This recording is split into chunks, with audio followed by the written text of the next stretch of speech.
गाड़ी में बैठाने के बाद मैंने तुरंत गाड़ी स्टार्ट किया और अपने घर की ओर गाड़ी चलाने लगा। अमन गाड़ी के पीछे शांति से बैठा हुआ था कि तभी अचानक पीछे से मुझे चूड़ियों की आवाज़ सुनाई दिया।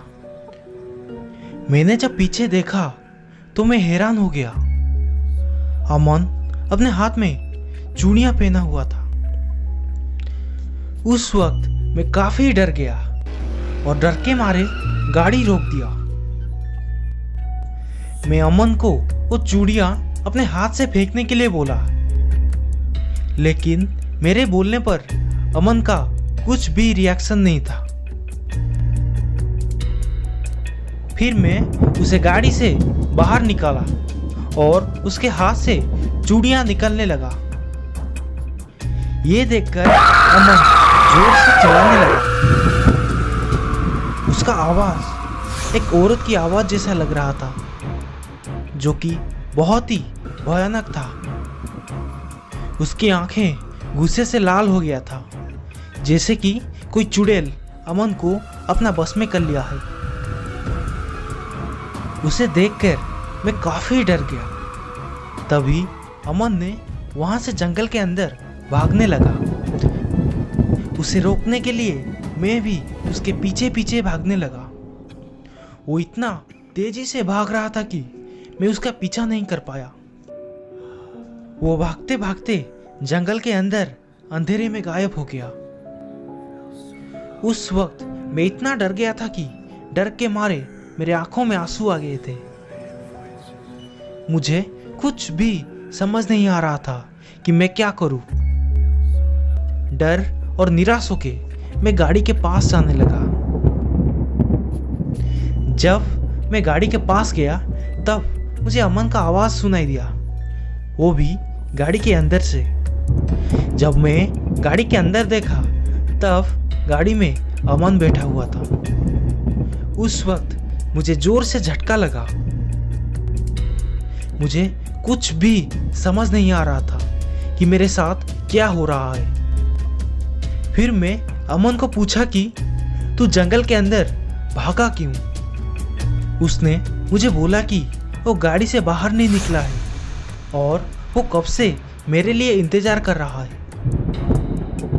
उसका बात सुन के मैं इतना कंफ्यूज हो गया था कि मुझे लगा शायद मैं नशे में हूँ। और मैं सब कुछ मेरे रहम समझकर मैं तुरंत गाड़ी स्टार्ट किया और घर के ओर जाने लगा। लेकिन मुझे पक्का यकीन था कि कुछ तो गड़बड़ है। जब हम घर पहुंचे, मैं अमन को उसके घर में छोड़ दिया और मैं अपने घर चला आया। मैं इतना टायर्ड हो गया था कि बिना ड्रेस चेंज करके मैं बेड पे ही सो गया। कुछ समय के बाद मोहल्ले से मुझे चीखने चिल्लाने की आवाज सुनाई दिया। मैं तुरंत घर से बाहर चला गया और देखा कि अमन के घर के बाहर भीड़ है। मैं तुरंत वहां जाके भीड़ का वजह पूछा। वहां मौजूद सारे लोग हैरानी से अमन के बारे में बात कर रहे थे। जब मैं अमन के घर के अंदर गया तो मैंने देखा कि अमन ने एक औरत जैसे खुद को सजाया था। लाल साड़ी और गहने के साथ अपने माथे पे सिंदूर लगाया था। उसके घर वालों ने उसे काबू में करने के लिए कोशिश कर रहे थे।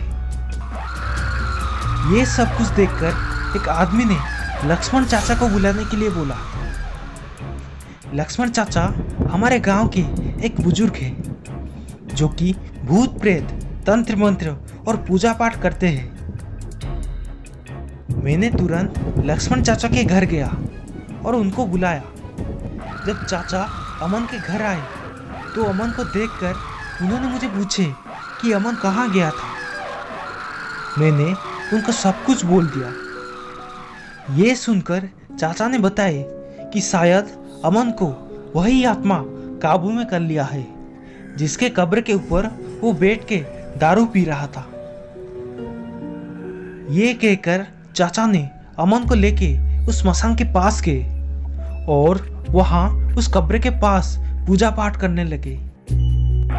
जब चाचा ने पूजा कर रहे थे तभी अमन ने बहुत जोर से चिल्ला रहा था। उस वक्त अमन को हम 2 लोग जोर से पकड़ के रखे थे। उस समय मंत्र पढ़ने के बाद चाचा ने वो औरत की आत्मा को अमन के शरीर से निकाल दिए और अमन तुरंत वहीं पे बेहोश होकर गिर गया। हमने अमन को घर ले गए और बेड में सुला दिए। जब सुबह अमन का होश आया तो उसे कुछ भी पता नहीं था कि उसके साथ कल रात क्या हुआ था। ये घटना होने के बाद मैं जब भी उस रात के बारे में सोचता हूँ तो वो खौफनाक चेहरा मुझे कभी भी रात में शांति से सुला नहीं देता।